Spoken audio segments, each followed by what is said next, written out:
For whatever reason, Seth, your background looks almost fake. Like you have a halo as if it's fake. Yeah. Oh, yeah, you do. That's funny. Maybe if I sit back just a little bit. Oh, there you go. No, now you look like Jesus. Yeah. You got that whole background. Minus the beard. It's Jesus, Seth. Yeah, except Jesus had brown hair.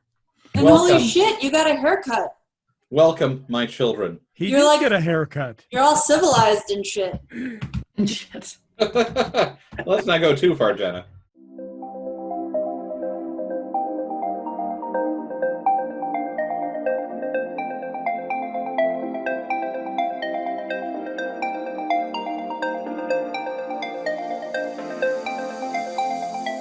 Welcome, sentient beings from all known universes and beyond. It's time to activate your cranial downlinks and prepare to receive a raft of discussion on a cosmic ocean of science fiction and fantasy topics, interviews with local area genre devotees, and insightful prognostication by our soothsayers of science fiction, our forecasters of fantasy, and any other beings that happen to get caught in our gravity well. This is the Galactic Driftwood Podcast.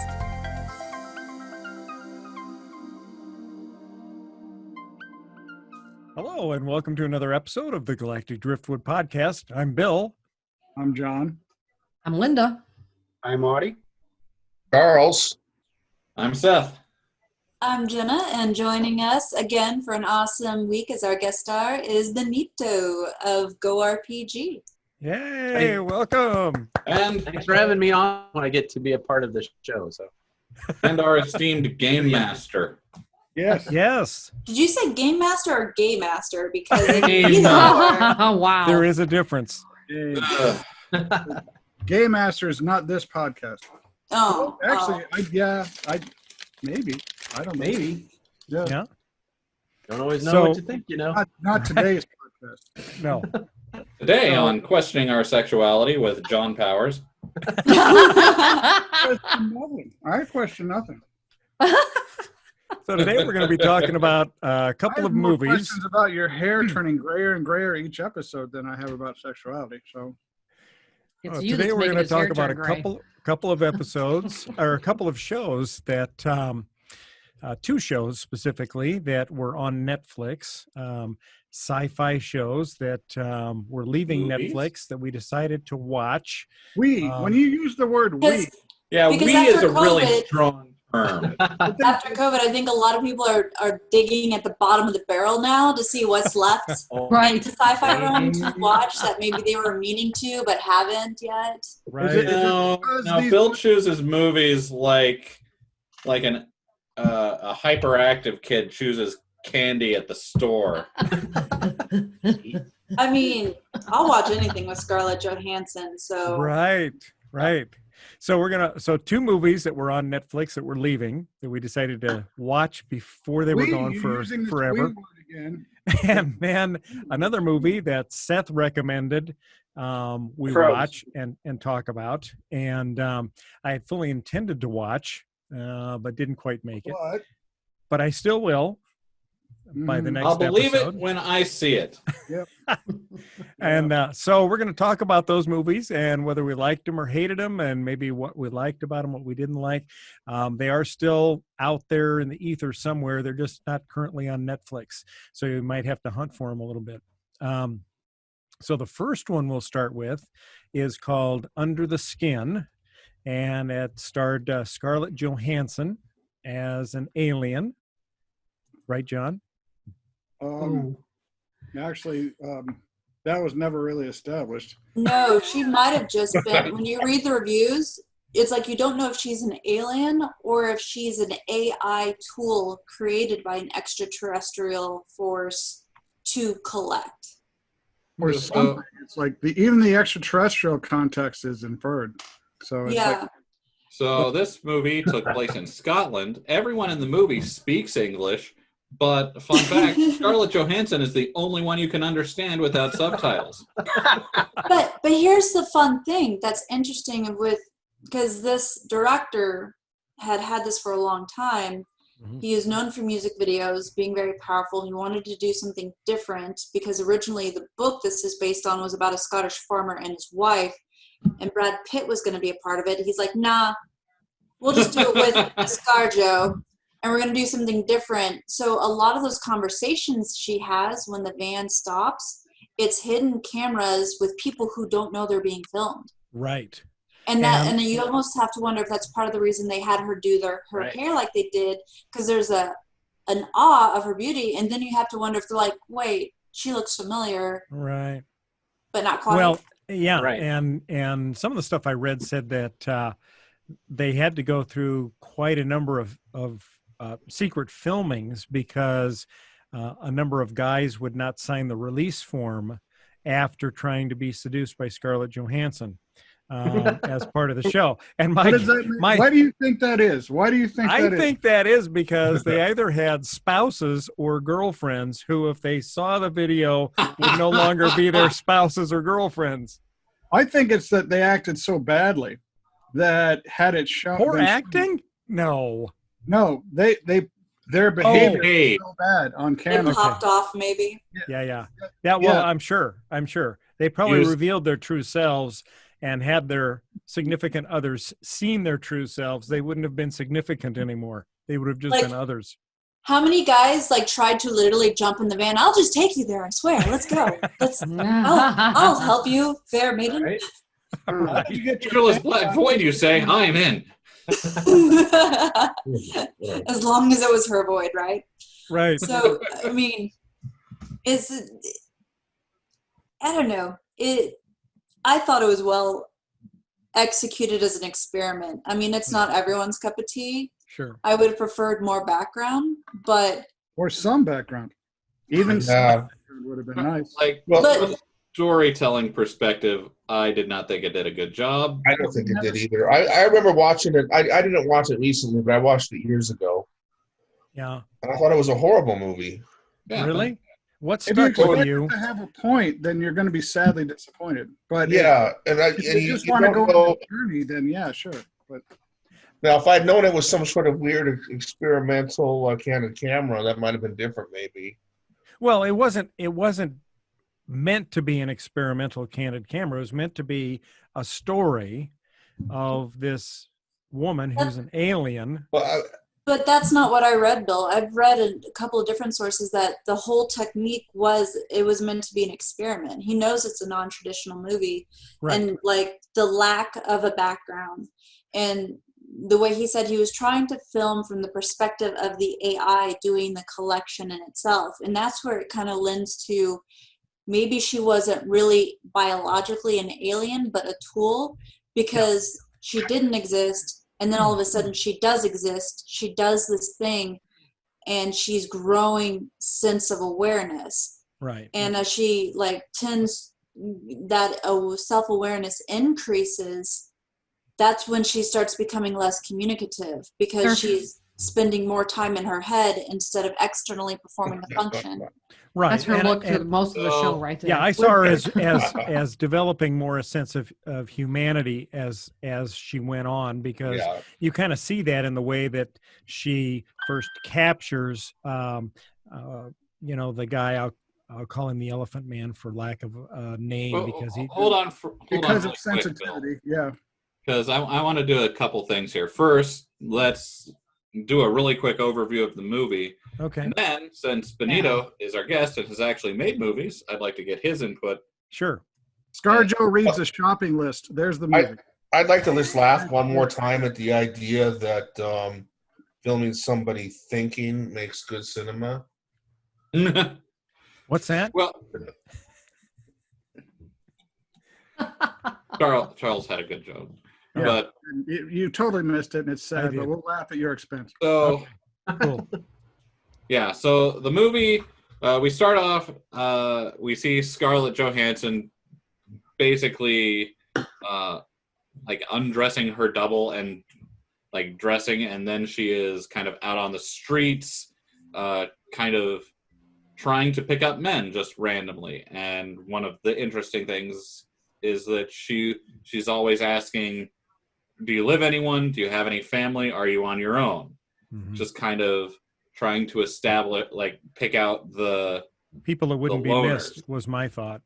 And so as she like picks up a couple different guys, she brings them back to her place, and they walk into this black void, and as they follow her in, they go down into this black lake like we're seeing on the screen right now. Yeah, and they're disrobing as they walk through the black void along with ScarJo. But she's walking on the surface, this shiny black surface, and they're walking on the black surface, shiny black surface, but then they slowly begin to sink beneath it. So are we assuming there's some mesmerizing effect going on here? Because Yes. it's like, even if you're going to like follow a woman into a dark hovel, I mean, at a certain point, you just keep walking, and the only thing you see is your own naked reflection on the floor and Scarlett Johansson ahead of you. And it's like, is this creepy? I mean, you can't see anything outside. It's like, that would be terrifying to me. Right. And that's part of it. Scarlett Johansson would not be terrifying for me. But would being in a totally and darkened, huge space with no way to see the sides be a little bit intimidating? That's the inside of my head all the time anyway.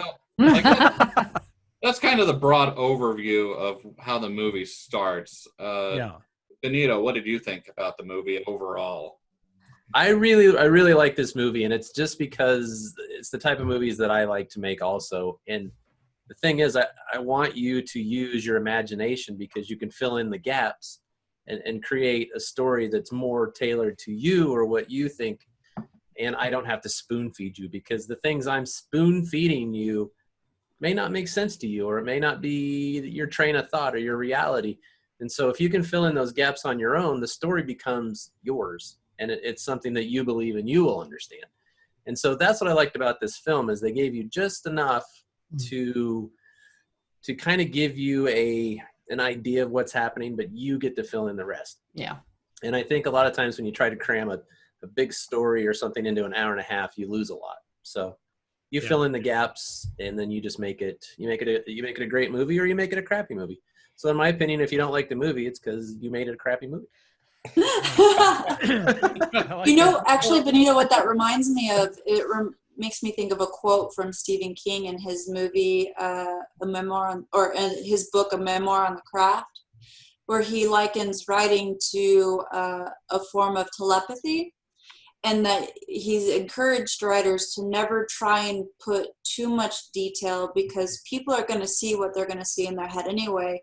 So you want to give them enough to be in the environment and be a part of the story, but you never want to try and put every single thing that you see in your head in theirs. Right. And don't get me wrong, I like movies that spoon feed me. So don't get me wrong. I'm not saying every movie has to be that way. You know, comedies and goofy super adventure movies and things like that, those are a blast. So I like them both, but I did appreciate this one because it left so much for you to help create the story. So I actually really enjoyed it. Yeah, and I like that too, because I like movies that, like I said, make you think a little bit, and I also like to be able to discuss it with somebody to see, did their experience parallel mine? Did they come to the same thought that I had to it, or what is their perspective? How did they interpret the things we saw? And I think that makes it really interesting and something that you want to talk about for a while. And so I thought it was pretty cool. And for me, I come at it from writing a story perspective, and if you don't give me character motivation, I'm just left wondering, well, why is this person doing this thing? What's going on? Why? If there's too many, I'm okay with thinking about things, but you can take it too far. Like Jenna was saying about the detail in the story. You can go too far and add far too much detail. I think J.R.R. Tolkien did this, and he just put too much in the Lord of the Rings, and it's just not the best read. It's still a masterpiece, but there's a bunch that could have like been taken out to make it a better story. But if you take too much away, then we have no idea what Middle Earth is like. Well, let me ask this then. So then when you watched the movie, did you honestly, your honest opinion, did you really not understand what was going on? I understood like what was happening, but I didn't understand any of the why. It seemed like a bunch of unconnected events. And this is why I think she's a tool. She's not an actual biological extraterrestrial. She is a tool that gains awareness, and then what you pick up from, because the other one shut down, was killed, who knows what at the beginning of the movie that she takes the clothes from. Maybe they hit a threshold where they gain enough self-awareness that they can't process anymore, and then a new one has to be built to go out and collect. I figured that was just a person that they killed so that they could use that skin in that body.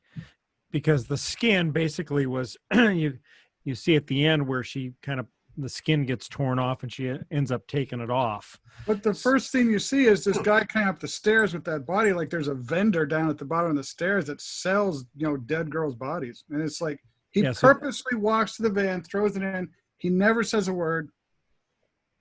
What is the importance of the guy on the motorcycle?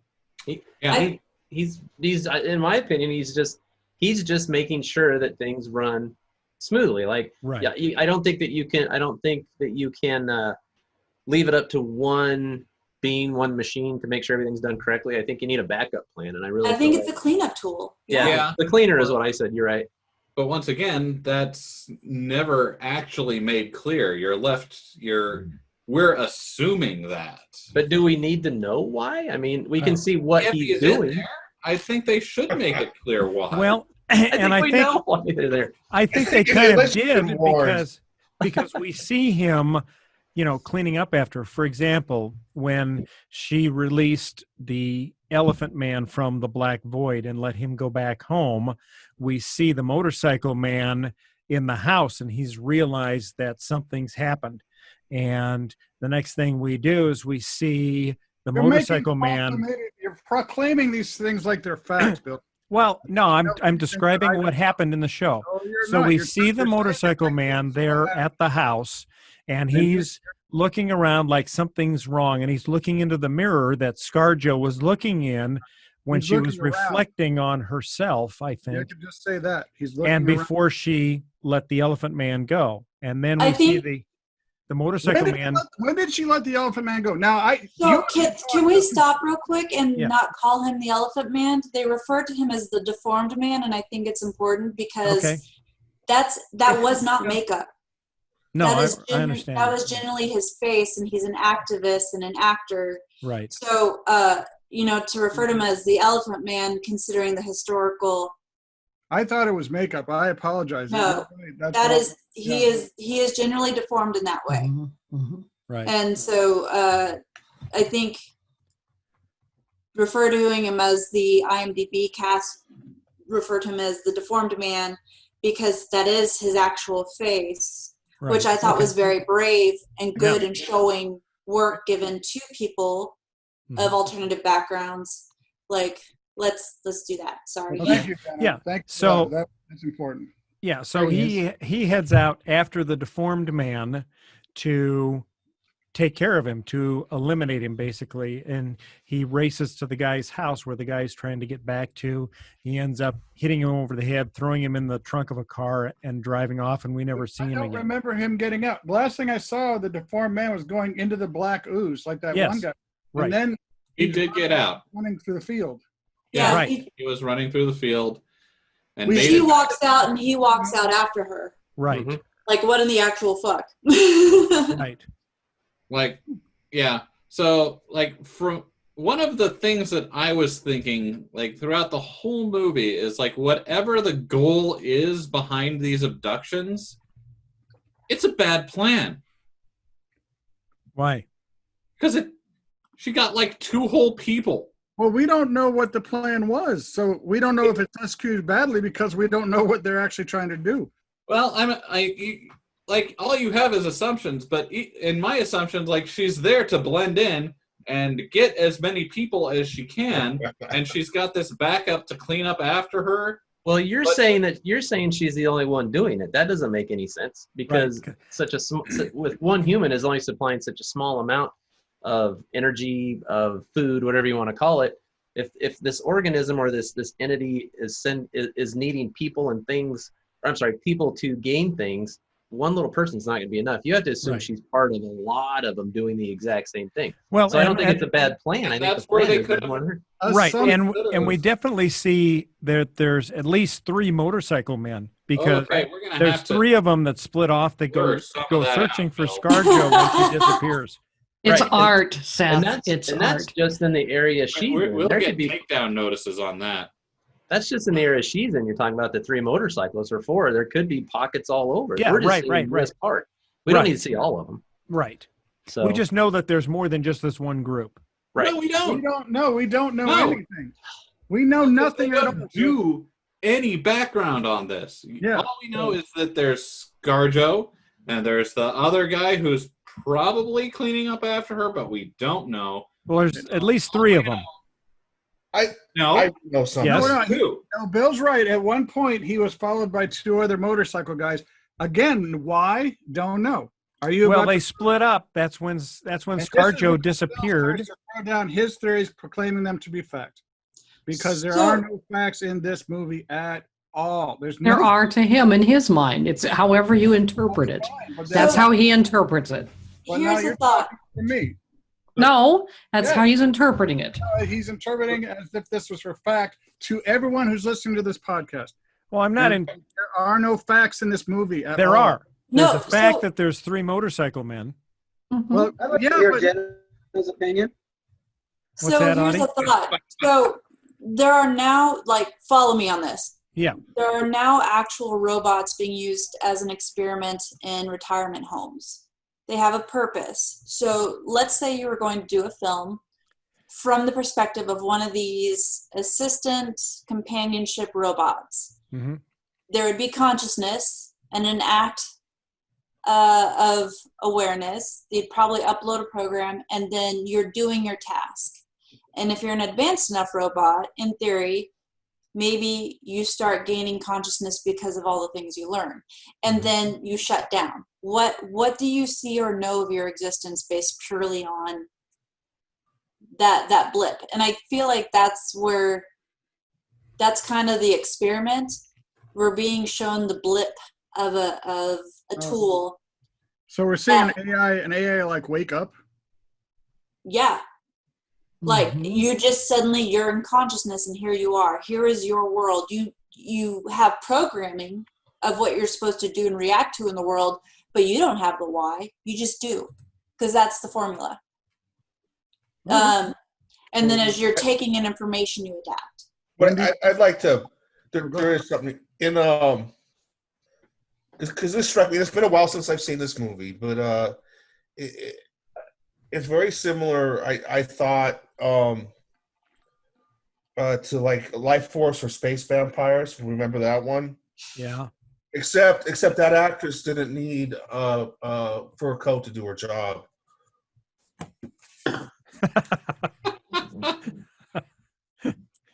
So Sandra did have a lovely fur coat. we do have 2 other films to get through on this podcast. Is there any other final thoughts on this? But as a vote, should people give it a chance and watch, or just go ahead and take it out of your Netflix list? I think they should give it a chance. 100%.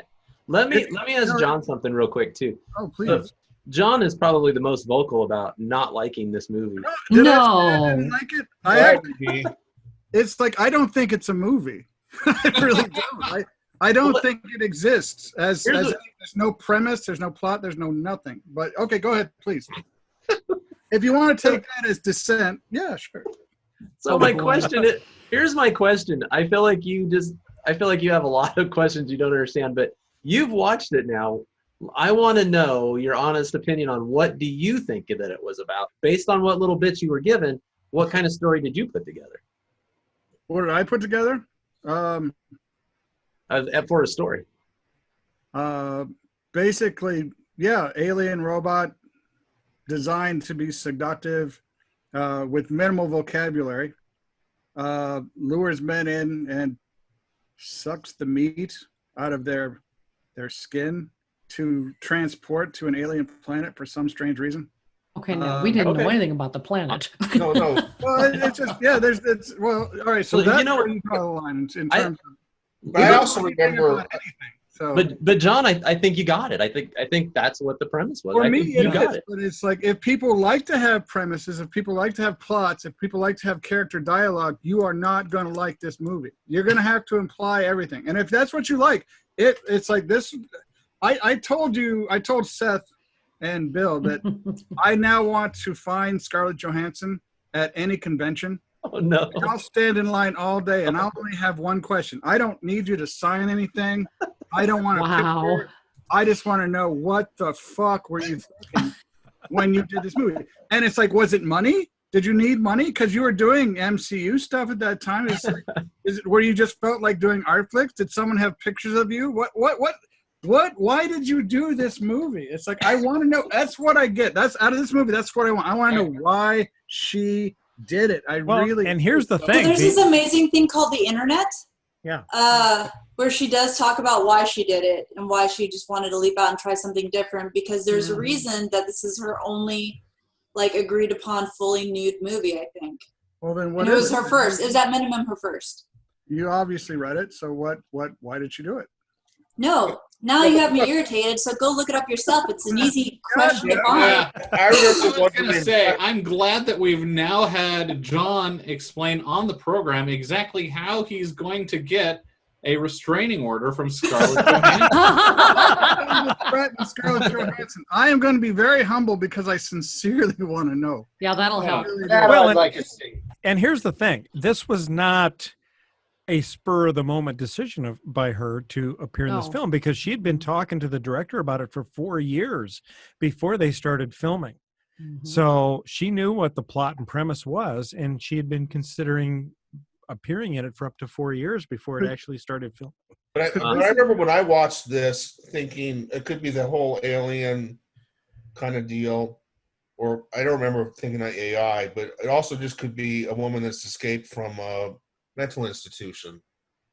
Did you watch the end? Oh, I don't remember now, but Yeah, I when she remember pulls having the that skin off, conversation. and then she's just got this black no, that could just be her alien type delusions. body. Yeah, you know what? I see where Charles is going. I like that. I think that's cool. Well, what did you get out of it, Benito? I like that. Oh, Well, until I knew it was AI. I mean, the story for me is the same as what we've been talking about. The only difference now is being AI opposed to, an alien. But yeah, I got the same thing. For whatever reason, this entity needed human. Basically, I think it's meat. I don't think they're getting essence or soul. It showed the meat sucking it out of the. Yeah. For whatever reason, Didn't like the skin. Yeah, right. Well, but yeah, true. But Too fatty. Would be better if they had It was the- included a Mad Libs companion to go with this. So, But no, I'm on board with everything Jen is saying. What she said she read about what the film was about, that's really the interpretation I No, got, but other than the AI-based alien thing. the AI thing I took for myself only because of the fact that she seemed to grow more confused about her lack of biological makeup. And the scene that stood out to me really as being the most powerful is she goes to have intercourse with the Scottish man who has been kind to her, and he's like, there's no hole, but he doesn't say that. Where you figure that out is she stands up and what in the actual fuck, grabs a lamp, and you see her from behind looking down there is no hole. And she is thoroughly confused. Right. So if it's the creature who is biologically something else before and is just wearing a skin as a costume, they would understand the limits of their orifices. Would think. So it's like she's... Well, That's unless the their title of the procreation show. is completely That's it right different. there. No, The I'm not limits putting of that as a orifices. title. I love it. That's a great title. No. So Yes. she's learning about her own body as she's going through time in her consciousness, and that's what tipped me off to the I AI. see. And then I think that's where, like, there's been some theories, entity AI, people don't know, but I'm like, that before I even, because I didn't reread any of the reviews until I watched it. So I can hold on to my alien end of it then. Yeah. Okay. Yeah. All right, but yeah, like I think my premise is the same. Mm-hmm. The consciousness and the becoming aware and becoming more compassionate, and yeah. So, but I think based on this thing right now, I think everybody that is going to want to watch it, whether they like it or not. At the end, I think they're going to want to. And where you saw her AI becoming more conscious, I saw her as an alien beginning to come to grips with humanity and start to feel something, because before she meets the deformed man, she finds two other men that she takes to the black void, and they just succumb and are disposed of, right? And those men were much more into the whole sexual thing with her, whereas the deformed man wasn't, and she almost had to really press and seduce him to get him into her world. And I think that made her think. And because we see right after that, when she leaves the house, that's when she starts leaving that world that she knew with the motorcycle man behind, and she begins driving off into the Scottish countryside and leaving her van that she was collecting these guys in, and going and trying to find herself, I think. So for me, it was an alien that was beginning to come to grips with what humanity was and what it meant to be a human. So that's just kind of how I saw it. But next show. Yeah, we should probably move on to Akira before we've got a 2-hour show on our hands. Yeah. All right. So, Seth, why don't you kick off Akira? All right. So, Akira is an anime classic. I saw it for the first time in college, and I should have pulled up the information. It came out in 1988.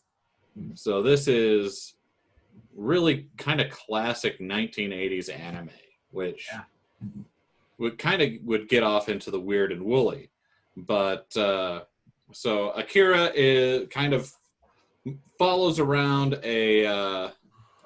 follows a motorcycle gang in first off, Tokyo is completely destroyed. No, you don't say. An anime where Tokyo is destroyed? Shush, Jenna. Like, this is the OG destroying Tokyo. Come on. Well, maybe not the OG, but, Thank you. Oh, nice. So, it's destroyed sometime in the 80s, and then it picks up again in 2019. So you've got New Mega Tokyo, or Neo Tokyo, or Mega Tokyo, or whatever kind of Tokyo they want to call it. But, so we're following around, Kaneda is one of our main characters, and he was the character you saw walking toward the bike.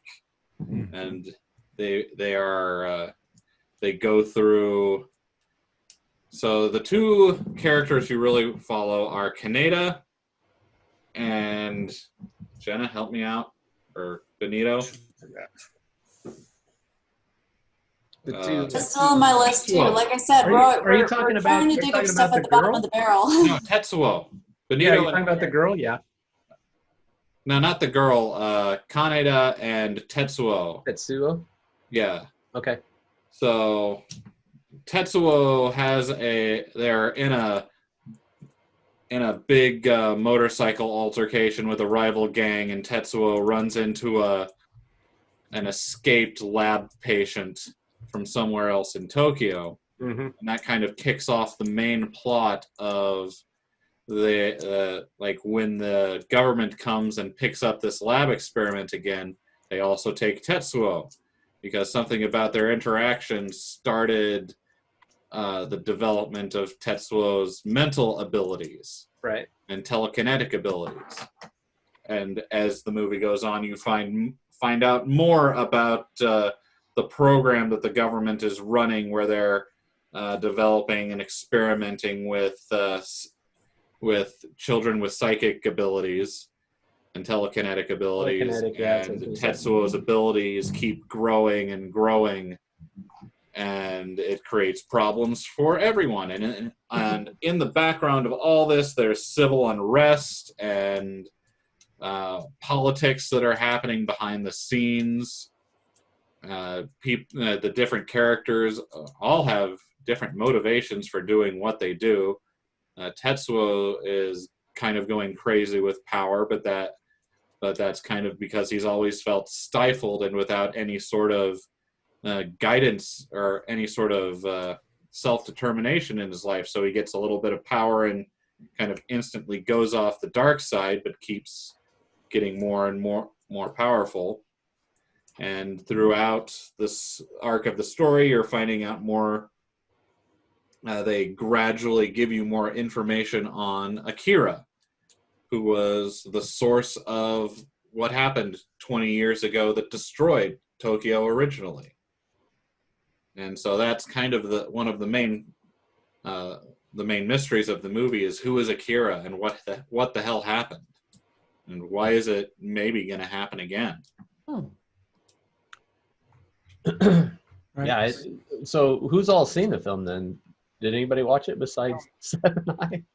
I saw it. John, you did? Yeah. Yeah.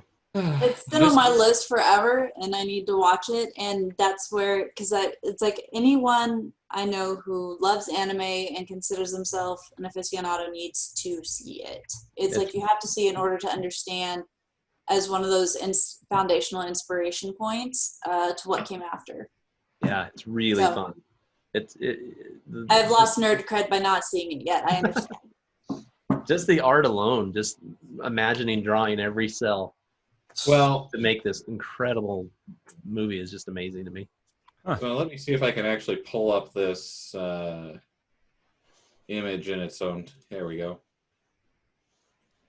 So I'm going to share this. This image right here is really iconic through like Western and Eastern media.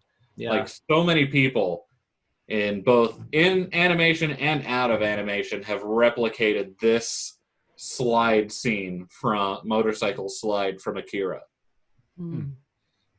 Which is cool, but has absolutely nothing to do with the movie. Well, I mean, it kind of establishes just how foundational it is. Like that. Oh yeah, the image. The image is iconic throughout nerddom now. Yeah. It's not just the image; it's the motion of the anime. And because at this time, like Benito brought up, it was all hand drawn, cell by cell. So there's a lot more to it than a lot of other. The anime style reminded me of Princess Mononoke for some reason. Which didn't occur till like 2 decades later, right? Yeah, but it's just the way that it was drawn. It reminded me. 2 decades later? Right. Wow. Or a decade later, at least. Let's see. Sorry, that's me. 97, so 10 years later. John, what'd you think? Mononoke was 10 years later. Right. But yeah, for me, Akira just has like so many of those like scenes that are almost iconic, where Kaneda's abilities are growing, and there's one scene where he kind of like flips a red cape on the back of him as he's just like gaining self-confidence, and it looks so badass. And like a tank tries to shoot. Oh yeah, there you go. A tank shoots around at him and he stops it with his mind. And the way it's drawn is just so amazing. Yeah, so if you don't get anything out of the story, definitely you'll appreciate the art. That's for sure. All right. But I mean, also, and like while all this is going on, like with Kaneda and Tetsuo kind of having basically a fight between brothers almost. Yeah. There's civil unrest. There's students protesting in the street and police using inappropriate amounts of force on them. This is a bloody movie, but like I was watching it and I was like, oh, this is uncomfortably timely. There you go. especially given that the movie happens in 2019. Oh. Yeah, I'm surprised by that too. It's like, this happened last year, and I missed it apparently in Tokyo. Huh. What'd you think of it, John? I liked it. I did. I thought it was entertaining. It had a plot. It had a premise. It had dialogue. It had all kinds of neat things that I liked about it. I did. Son of a bitch. I know. You didn't think he was going to stop, did you? We hoped. No, it was a really nice cautionary tale, and it was entertaining, and I enjoyed it a lot. I did. Yeah, definitely one of those science has gone too far movies. Exactly. But I think there's a good reason for that. Since the destruction from World War II, there's a lot of literature and academic studies surrounding why is continually brought up in pop culture Japan through these storylines of coping mentally with that level of destruction at the hands of science. And that's why the joke, not so much joke I made at the beginning, is like Tokyo being destroyed. Surprise. I mean, Godzilla got it first. Right. Yep. And Godzilla was a representation of the evils of nuclear power and nuclear warfare. So is there any allusion to nuclear stuff as being the cause of the powers that the guy gets? No, it was all experimentation on gifted kids, trying to make their abilities, enhance their abilities and make them more extreme. And the Akira incident was their big whoopsie. Yeah, oops. Gotcha. All right. In the kind of, I don't know if this was actually true, but you hear the story of like when they were testing the atomic bomb, they were a little bit worried it might ignite the atmosphere. Right. Yeah. Not enough to stop, but they were a little worried about that. Little worried. Yeah, this is that. Except with psychic kids. Yeah. All right. So for those who watched it, yes, no, people need to watch that if it's still waiting on their Netflix or Hulu list or whatever list of things to do during COVID crisis. I will say yes. I will also say you need to watch it because you're a nerd. And I'm kind of surprised you've never seen this before. So I know, like I said, it takes a little bit away from my nerd cred.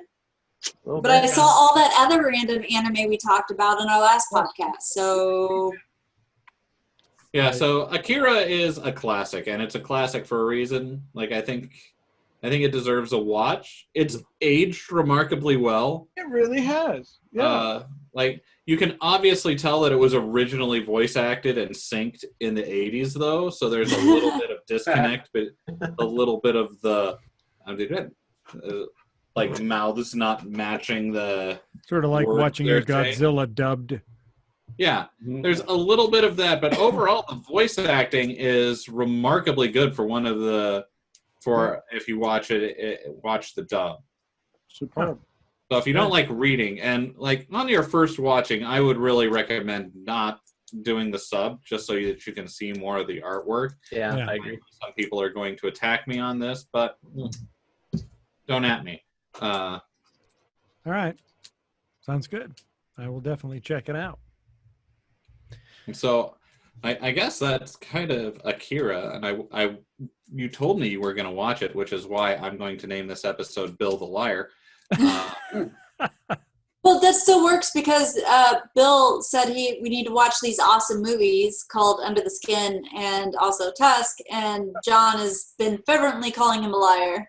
Well, Since no, the it's like, beginning no, of this Bill podcast. said he was going to do this. Then Bill gives us a list of torture porn to watch, and it's not even going to do your part, Bill. It's like, damn. Well, I feel like Benito could better answer. I don't think Tusk is torture porn. I think there are plenty of other better examples of torture porn versus There's far better examples.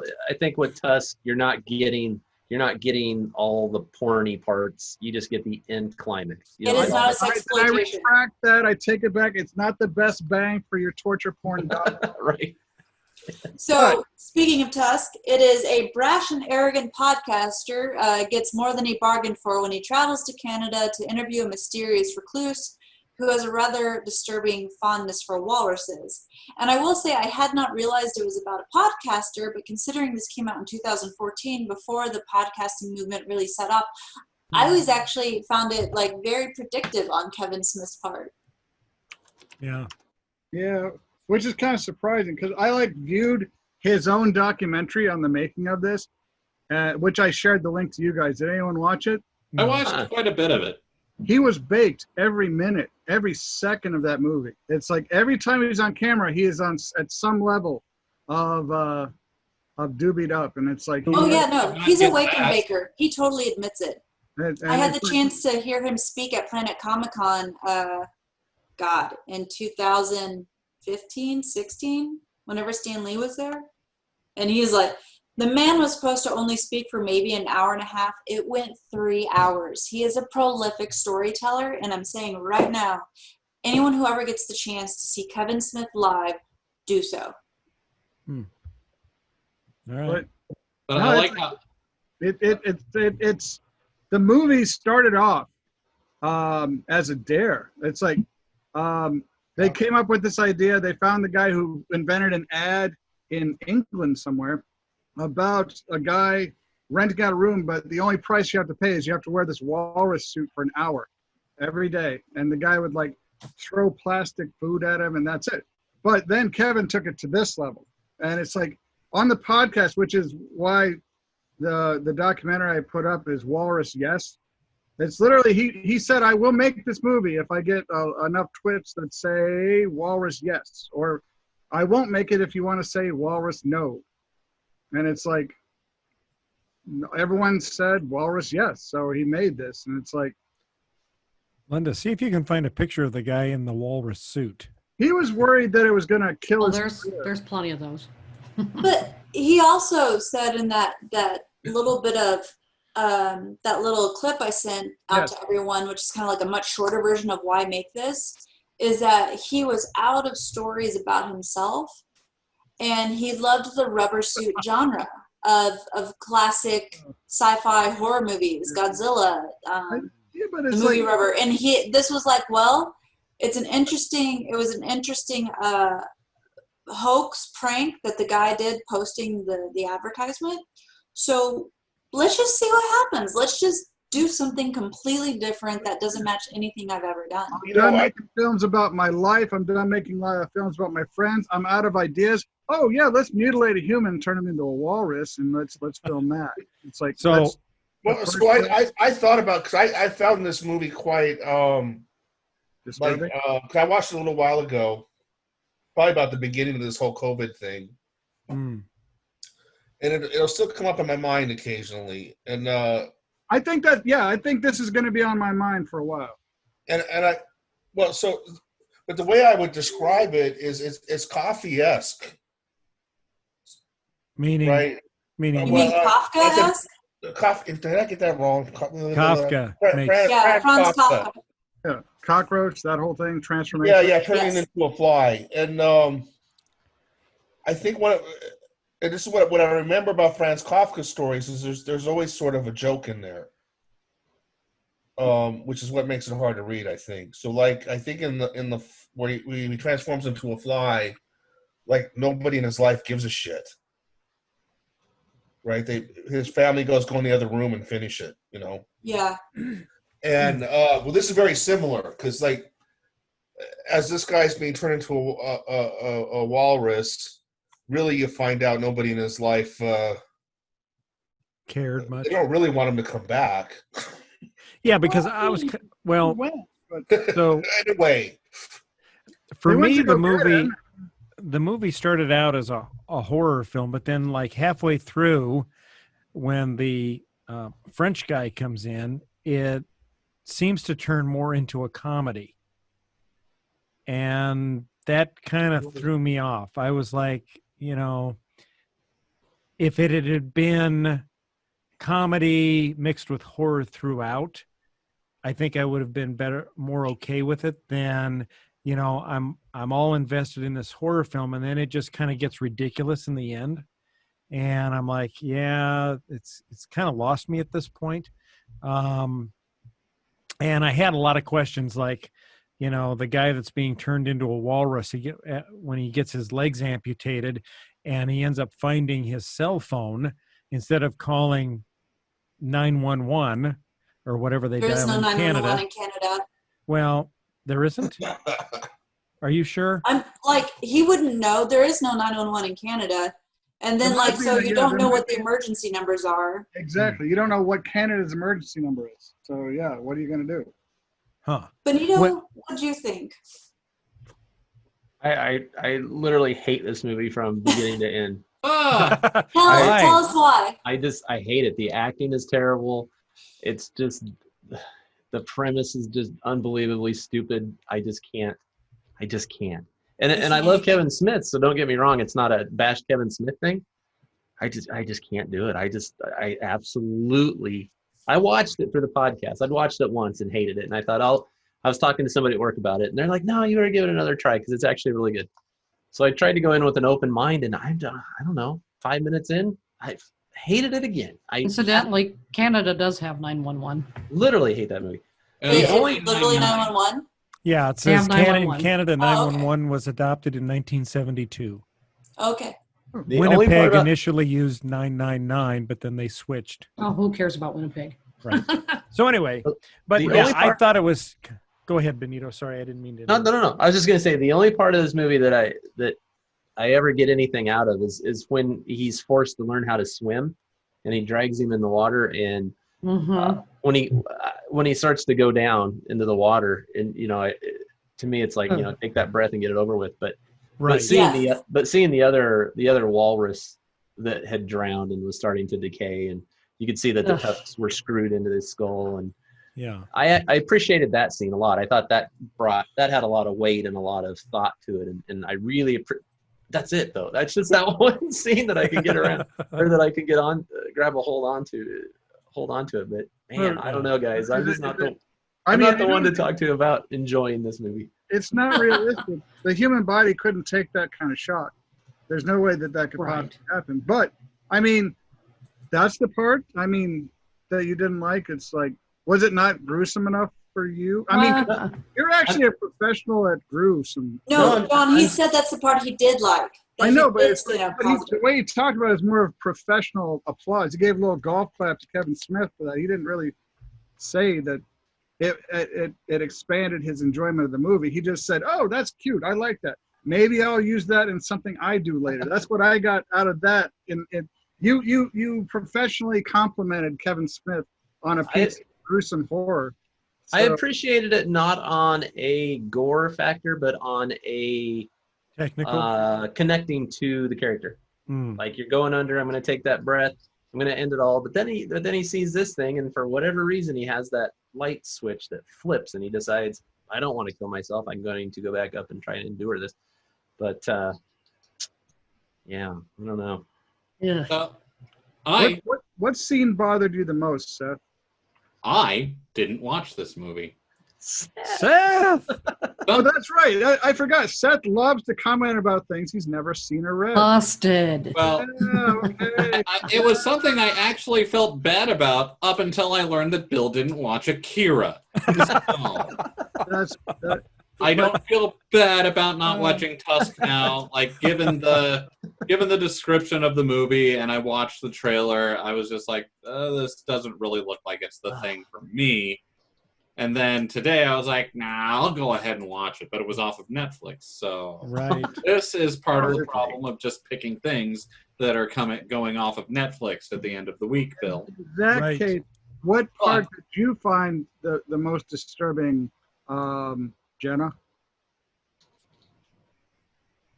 In terms of disturbing, this movie is very mild. Like, I think that's something me and Benito both can agree on, that, like, because of our extensive horror history and enjoyment, that this is a very mild movie. I mean, if I had to say anything that was in terms, what shook me is I've been under major surgery before and have gone through major surgery recovery. I know the shock of waking up from that in the body and the pain. So I could relate to the character going through these various levels of transformation. And it's like the only thing that I could acknowledge that you get to the point of having the suit is, you know, he's inside a bunch of other people's skin. And again, the detail is that because one of the patches on the side you see is the side of a human face that has an ear on it. Mm-hmm. And it's like, give or take on this movie, even if you don't like the plot, Kevin Smith is a man for detail. And you see a lot of little twists in the detail of the costuming. Like, he didn't just do it for the sake of whatever. There is attention to detail for a reason. Some of the views and the storytelling and the narration, timeline, all of it's very purposeful, and I appreciated that aspect, even if you don't like the movie itself or the storyline. Yeah, I appreciated the experiment and him willing to take a chance. I think some of the skin patches really are different ethnicities too.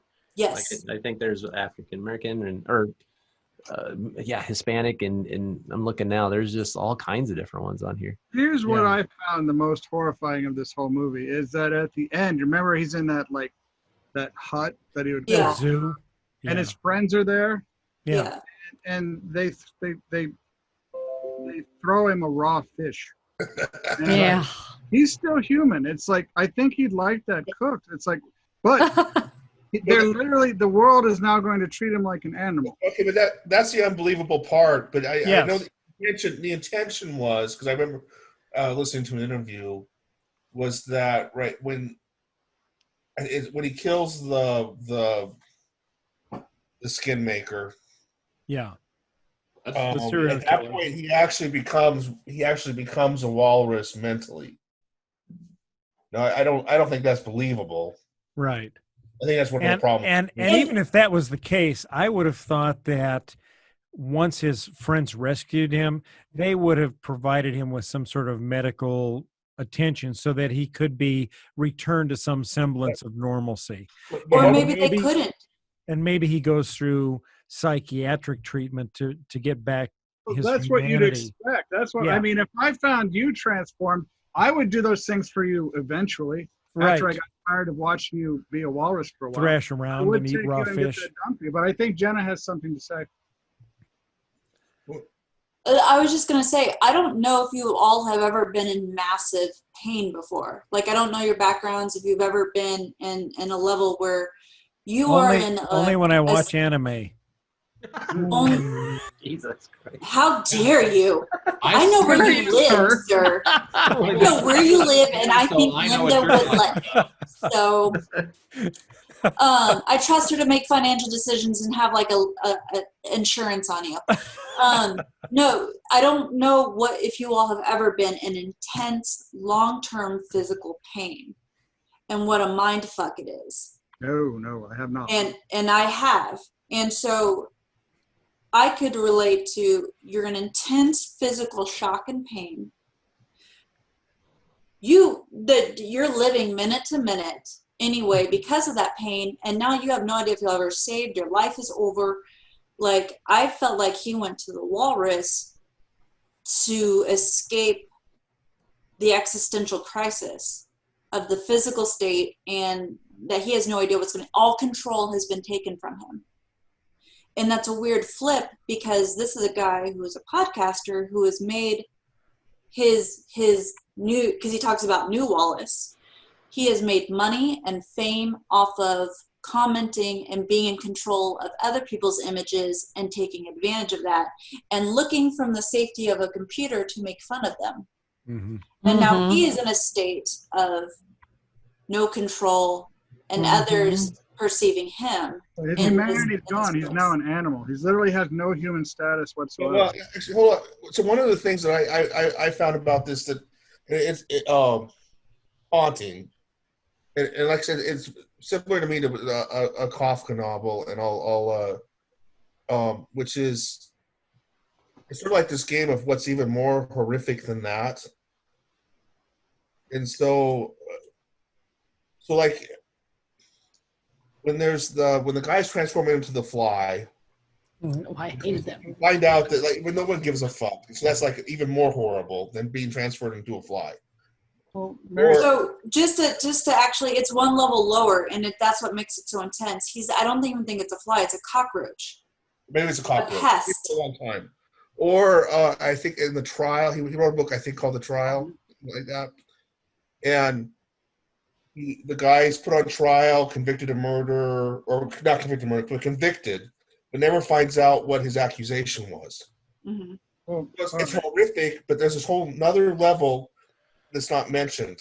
so you want to do a Kafka analysis of Tusk? It's like through well- all that post-purge Stalin inspired. But here's the part with the Tusk. So here's a guy that as a podcaster is a bastard, barely human.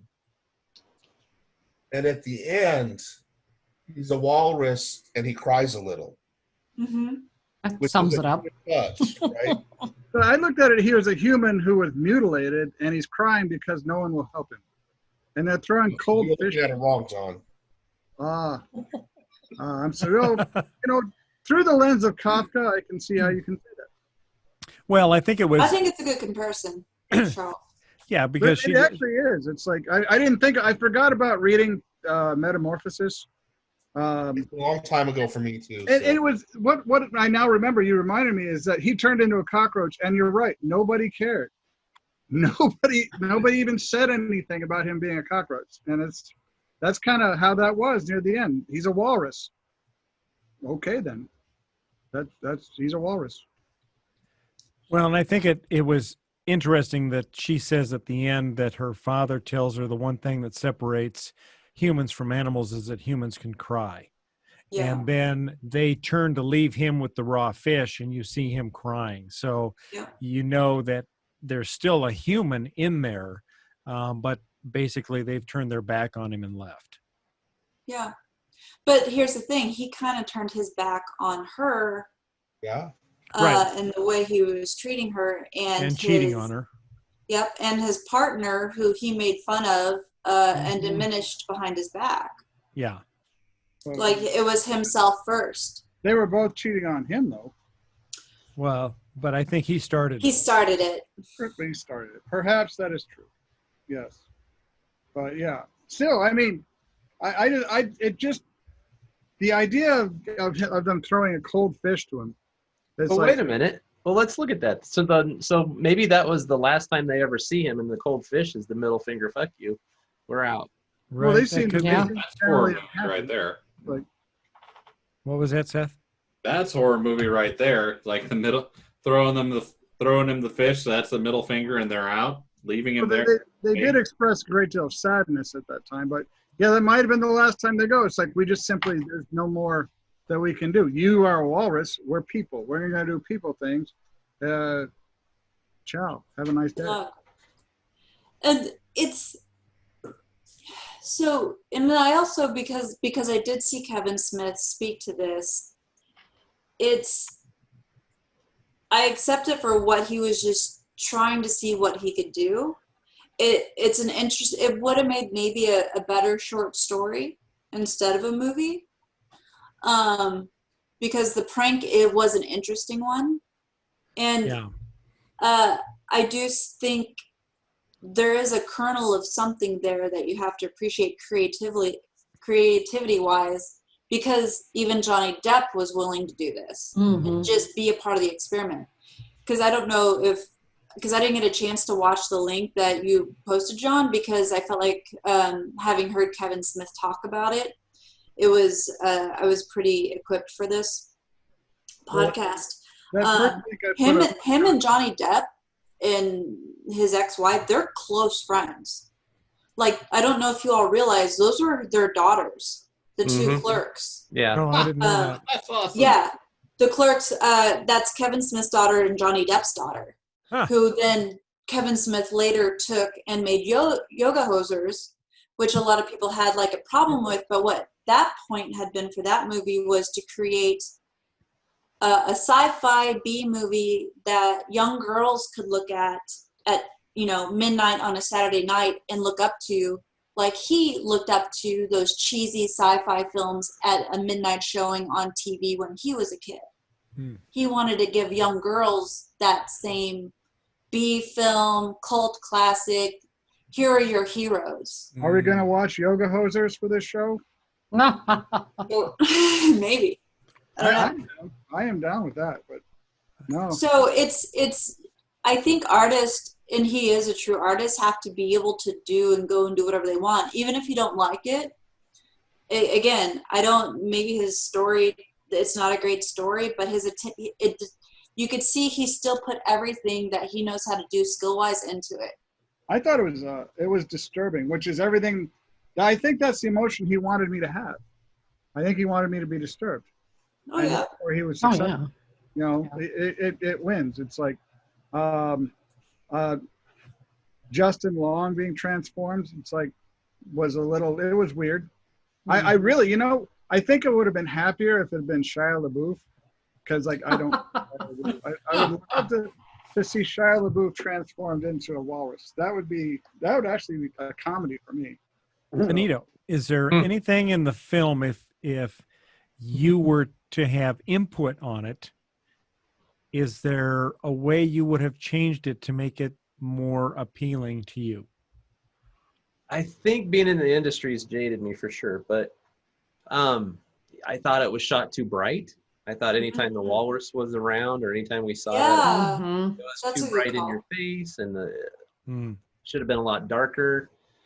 I could have bought the rubber suit more.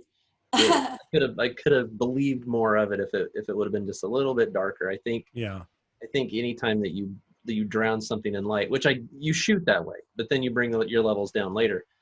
There's just so many things, like even now that you've talked about, Jen, about the rubber suit homage, okay, if that's really what you're going for, he pulled it off, because even the stitches look like they were made out of rubber. Yeah. Like it just looked, I was so far taken out of it just immediately.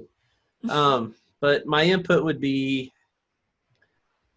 God, it's Kevin Smith though. And like you said, he used the tools that he has and what he knows and what's been successful to him. And I think if he would have stepped outside of, and then of course, maybe it's not Kevin Smith, but if he maybe would have stepped outside, if you're going to do a whole different genre and a whole different thing, then step out of your box of what you know and maybe try some things, and maybe, I don't know, get some input from some people who do things like that. Or I don't know. I'm so sorry. There's everything about this film. I agree. Don't apologize. And here's where I think you're right. I feel like he shot this film like he shot the shit monster in Dogma. Yeah. Yeah. And he should have gone outside of the shit monster in Dogma. Right. So even in this this blood is the most ridiculous, dumb, very red paint blood that. Right. But again, But again, I may be jaded. Maybe people watch this and just the representation of blood is enough for them or whatever. But. Well, I mean, does Kevin Smith? He doesn't usually go through like studio distribution, does he? So he kind of actually has very little supervision on what he does. He does in his recent stuff. He used to go through studio, but then like he found so he used to do Miramax, for example, and then he found out Harvey Weinstein did what he did. So now Kevin, like for Clerks, any movie that had Miramax and Harvey Weinstein behind it, he donates all the funds to I think women's support groups. Well, did this have any kind of distribution network? Because I feel if he was affiliated with the studio on this, they would have sent some technical experts to. Yeah. No, this was, I believe, from him only, and some random support groups. Yeah, I just kept thinking Jay and Silent Bob were going to knock on the door at some point and looking for somebody who talked bad about the movie. Did you notice though that when they were talking to that one detective guy in the restaurant? Yeah. The restaurant was movies. Oh. Yeah, this was set in the View Askew universe. It's it's really, it's like now I have to look at Jay and Silent Bob and know that there's some guy who's a walrus up in Canada somewhere. So, as someone who didn't see the movie, I have a question that I thought exactly when I heard the premise for this movie. Mm-hmm. And that is, turning a person into a walrus is a lot of work and trouble. Why not just buy a walrus? That's Right. Because he was trying to kill a man and himself, I think. There's a whole dark backstory behind the main character. Right. Like the main villain, I should say. to answer Okay. that question. you As have to- long as he wasn't just like, I want a walrus, and the easiest way to get one is to kidnap a podcaster Yeah. and turn him into one. Yeah, no, he actually had made a number of walruses, attempted walruses before he got to this Failures. guy. He's And they supposed to were not- all failures. But also at the end, he dons a walrus suit because in the film or in the story, when you see the flashback, this walrus saved his life. He was at sea in a shipwreck. The walrus saved his life and somehow got him to an island. And so the walrus kind of took care of him, but then he ran out of food. And so eventually he killed the walrus and began eating him. And right about that point, the rescue ship comes. And he realizes if he just waited a little longer, he wouldn't have had to kill his friend Wallace the walrus. And so he wants to go and relive that moment, but he wants to do it. He wants to be a walrus, and he wants this other walrus that's a man to understand the fight, and he wants to have the two of them sort of have a fight on an equal footing to see who can survive. And but we see his true nature at the end, because as soon as the walrus that he made starts to get the upper hand, he actually throws off his walrus suit and picks up something, I don't know, a spear or something, because he's going to kill the walrus that he made anyway, sort of like reliving what he actually did. But it turns out that the walrus that he made gets the upper hand because he's just furious, and he drives his tusks into him and ends up killing him. So it was kind of a weird thing where just getting a walrus wouldn't have had the same impact, because the walrus that he got would not have understood the story, because he tells this guy the story. So he knows what he's supposed to do. Okay. Yeah. And you definitely get the impression that there's this in-your-face storyline of men create their own monsters. Yep. Whether they make themselves into monsters or through their greed and their action, they create they treat people and children in such ways that they go off and become monsters. Right. So I don't know. It's not a live film. It's not a tongue-in-cheek comedy. It's if you love Kevin Smith, but you can't take him going outside of the realm you're used to, you probably shouldn't watch it. Watch it, right. But if you can take it as a movie in Kevin Smith's growth to just try and do something else, and see how this, I think, leap into Tusk allowed him then turn around and take that bravery and go do other things, like Yoga Hosers. To be like, well, if I could do Tusk, then I'm going to fucking make this awesome film for teenage girls to look up to the way I did, that drew me into media and movie making. Then, it's just I think, a turning point in what he thinks is possible for himself. Have you seen Yoga Hosers, Jenna? Have you seen Yoga Hosers? No, I just remember hearing. It's one of those things, again, it's in my barrel. It's been in my list for years since I heard him talk about it. And I just haven't had the chance to do it. The second part of the Tusk trilogy is Yoga Hosers. There's supposed to be a third one coming out. So it's a trilogy? And I think the third one might be about Guy Lapointe, like Johnny Depp's character. Which there's a reason that in the credits he says Guy Lapointe, because he came in. I think Kevin Smith might have said he wasn't even paid. He just wanted to have a fucked up nose and be in costume and do a ridiculous accent. Johnny Depp doing it for just that reason. Literally my point that this movie is useless. Don't watch it. I would agree. I find it disturbing. You're the number one fan of Under the Skin, aren't you, Benito? Yeah. Dude. No, I mean, Scarlett Johansson is a work of art, if nothing else. No, I'm not going to deny that. I'm not. But it's like, you know what I'm going to say? Under the Skin had some of the best cinematography I've ever seen. Some of the most beautiful shots of nature that I did. actually, seen. And ScarJo was amazing in it. Yes, she was. It was phenomenal. Yes, Phenomenal. Yeah, she had. It had to be acting Jenna. because there was no dialogue. I was gonna say, was she We're that on a movie? podcast with us with Linda and a bunch of other men, and yet you're the one who's the most thirsty for ScarJo here. She is my birthday twin, and I love her. That's funny. Well, okay, we'll do the thing. Like you do it at the end of every one of these movies. I'm gonna say everybody should see Tusk so that they can form their own opinion. Okay. So That's a good if call. you're asking me, should they see it? I would say yes. See Tusk. All right. But you didn't like it. No. Okay. And Audie, have you seen it? Nope. Okay. So Haven't seen and we anything know with Seth the- hasn't seen it. So Charles, you saw it. I'd Did you? say did- See a single one. if you like being disturbed, go see it. Right. If you don't like being disturbed, because I actually, even though it's silly, it's a silly movie, but I found it very disturbing. I found Yep. that a couple days later, it was still in my head. Yeah. It was kind Me of too. disturbing. It And was so- disturbing. What if you That- are disturbed? Should you see it? Whoa. No. No, it evokes a deep emotional response, whether you love it or hate it. And like we watched it just before going to bed, and I was like, man, we really shouldn't have watched it before going to bed. And I said this in the dark, and Aaron started laughing at me. He's like, I was actually just about to make a walrus noise at you. And I'm like, how dare you? No. That would have been awesome. All right. So Jenna, did you like it or hate it? I just accepted it for what it was. All right. So would I you did. recommend? I mean, Would you recommend people see it?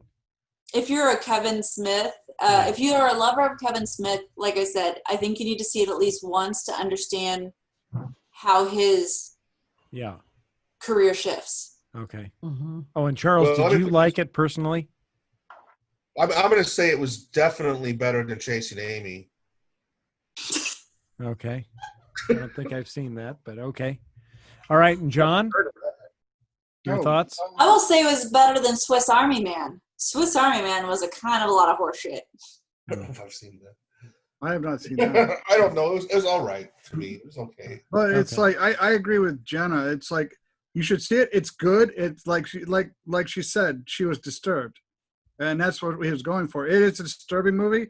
If you have a set idea of what Kevin Smith does, you should be fully prepared that this is not going to be like that. It's going to change your view of Kevin Smith and the View Askew universe. It's like Jay and Silent Bob movies are going to have a slightly different meaning because now you have to know that there's a walrus living somewhere in Canada after this movie. But yeah, it's like it was. It You know was it's not real, right, John? neither is the View Askew universe. Right. Well said, Linda. So it's in the same universe. Yeah, I felt 100% it was. I felt like this is a Kevin Smith movie, 1,000%. Yeah. 1,000%. I didn't think it was anything different or out of the ordinary. would it inform me better if I watched like Red State or Cabin in the Woods? I mean, no, Cabin in the Woods is not Kevin Smith. That's Oh, I'm Josh sorry. Whedon. My bad. Would Red State help me understand this better? No, that Red State, he even said, was kind of like his last movie that he had feel like other things to tell stories about from his life that he was interested in, not this random out of the blue thing.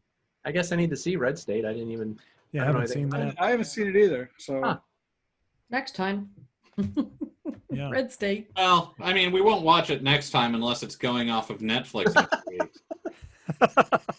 is Yoga Well, Hosted listen- on Netflix? Listen, Seth, I think we know one thing. Given no deadline, people tend to push stuff off, like I did with Akira. Really? Because I think you were just pushing it off because it was a cartoon. I don't think you ever had any intention of watching it. Yeah. No, I did. I wanted to watch it. I planned to watch it.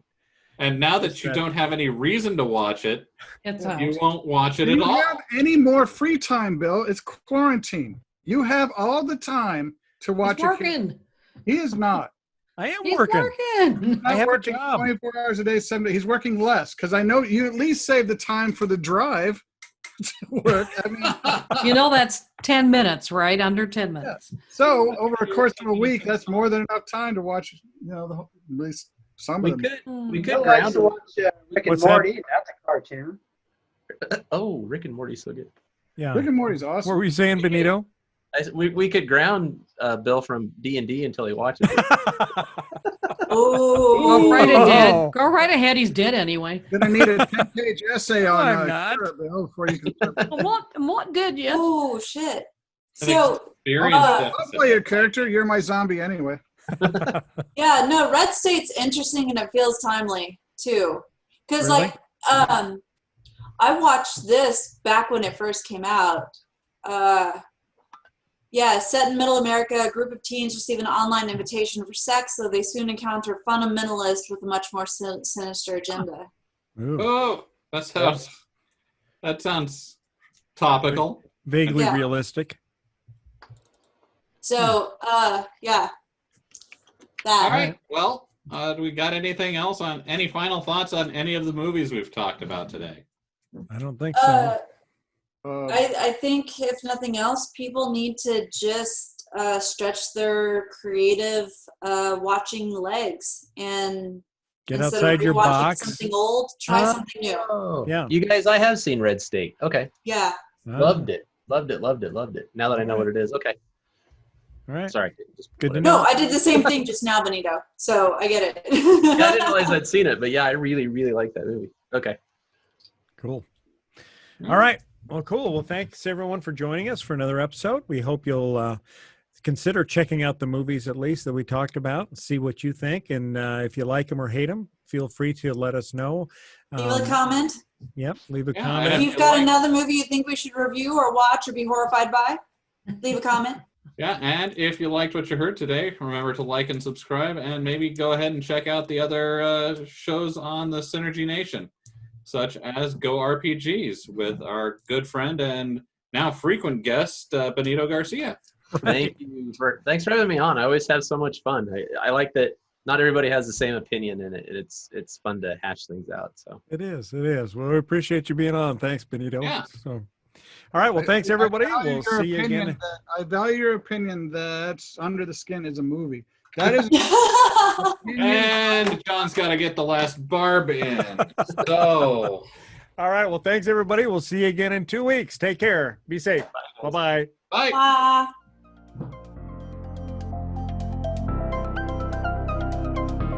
Thanks for listening to this episode of the Galactic Driftwood Podcast.